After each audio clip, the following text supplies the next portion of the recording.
Hello lovelies, thank you so much for joining me today. My name's Michelle.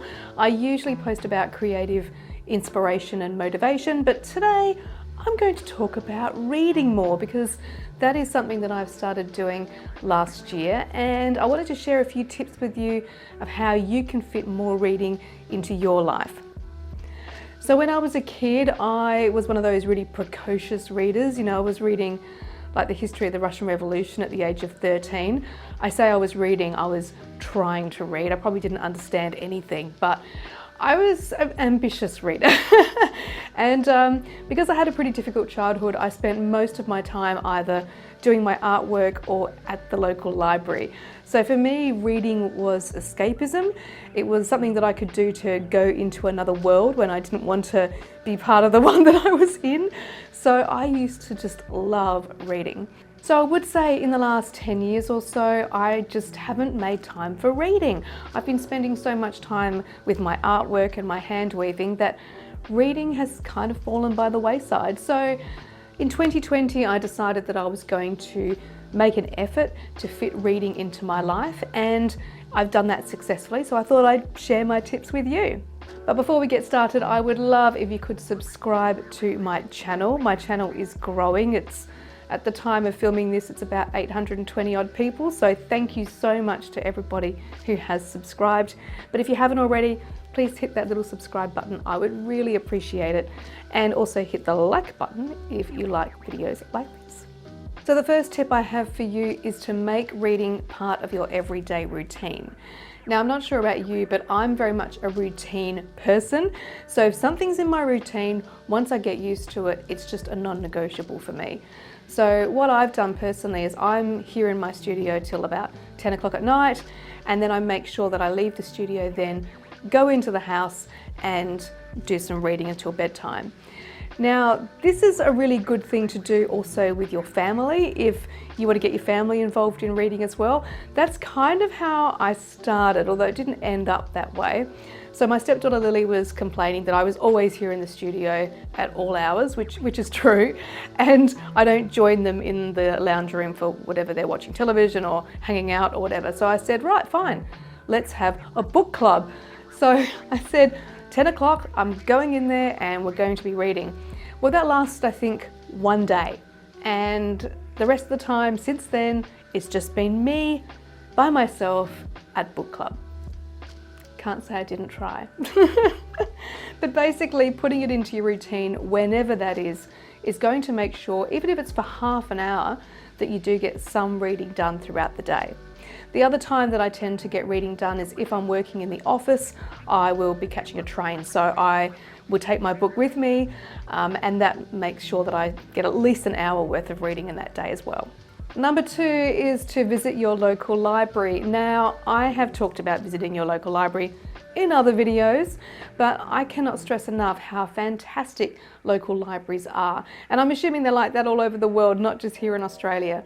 So here in Australia, there's what's called a one library system. So if you wanted to borrow a book that was in a completely different area in Australia, it's the state that we're in, they can basically ship it to your local library, so you can get any book that you really want. The other thing is visiting your local library in person, because usually they have like recommended reading sections if you don't know what you're looking for, and depending on the library, sometimes they'll have areas with like literature or historical fiction or science fiction or whatever, and that's a really good way of browsing to find something that you're interested in.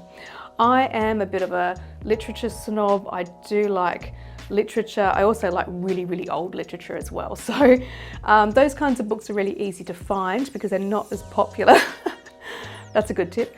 But some libraries also have like a little system where they will have a coloured sticker for certain types of books. So again, it's a really easy way of just browsing and finding what you're looking for. With this way, I tend to find authors I never would have tried before, just for the fact that they are literature or they're Booker Prize nominees or things like that. They tend to get lumped in the same category. So I have discovered a lot of really good books just by browsing at the library. The other thing about libraries these days is that you can't just borrow books, you can also borrow ebooks, you can borrow audio books, which have become really popular lately. So go to your local library, see what they have. I mean, you might be surprised with what you can borrow from there for free as well, for free. My third tip is to make a wish list. You know how sometimes someone recommends that you read a book, or you watch a video on YouTube with book recommendations, which I sometimes do, and then you write it down and then you forget all about it. So what I have now is a wish list of books I want to read. So when I have browsed and couldn't find anything, I can just go to that wish list and put one of those books on hold, or check if my local library has it just sitting on the shelf. And that's a really good way of, number one, not forgetting to read certain things, but number two, always having a list of books that you want to read. If you're the sort of person that buys books, having that list on your phone is a really good way to jog your memory if you're going to a bookshop, and then you can see if they've got that book in. So that's a really good tip, the wish list, especially if you've got it on your phone. Tip number 4 is to be open-minded about what kind of books you consume. So I mentioned earlier that libraries have audiobooks and ebooks as well as physical books, but that's another good point. You're still consuming books regardless of whether you listen to them or you read them. Now personally, I can't get into audiobooks. Maybe I'll give it another try later, but I prefer the written word or I prefer ebooks. So I actually bought a really cheap tablet just so that I could read ebooks in a slightly larger format than my phone, and they're great for chucking in your bag when you're going to work.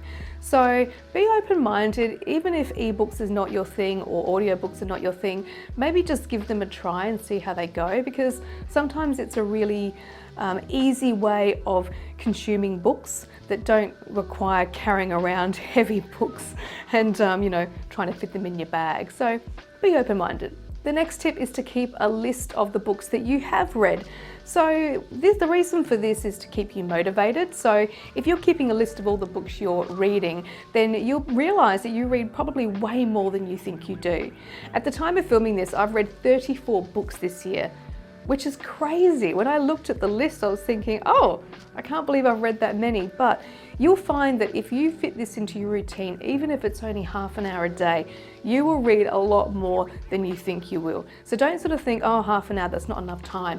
It really is. You're going to get a lot more reading done than if you allow like 3 hours in one day. You're just not going to fit that into your day. So keep a list to keep you motivated and to remind yourself of how many books you've read. And the last tip, tip number 6, is to don't bother reading if you're not interested. I have been guilty in the past of I've picked up a book, usually because someone's recommended it to me, and I'm just not really into it, but I push through the book because I feel like I have to finish it. You don't have to finish it. Who's telling you you have to finish it? Who cares? Just drop the book if you're not interested. Life is too short to worry about books that you don't want to read, really. For me, it doesn't happen very often because I usually get a gut feeling about a book, and if I've got a gut feeling that I'm going to like a book, then I will like a book. Sometimes in non-fiction, if they tend to drag on a little bit, then I tend to skim the rest of the book just to see if there's any other interesting things in there. But I guess the point being is don't push through a book. I mean, reading is supposed to be enjoyable. It's supposed to be a leisure activity. Don't force yourself to read things just because someone recommended it or just because it's popular at the time. If you're not into it, you're not into it. Who cares? It's no big deal. So I hope this video has inspired you to try and fit reading into your routine. Leave me a comment if you are one of those people who read a lot. Let me know how you fit reading into your routine, and let me know how many books you have read this year. And until the next video, bye!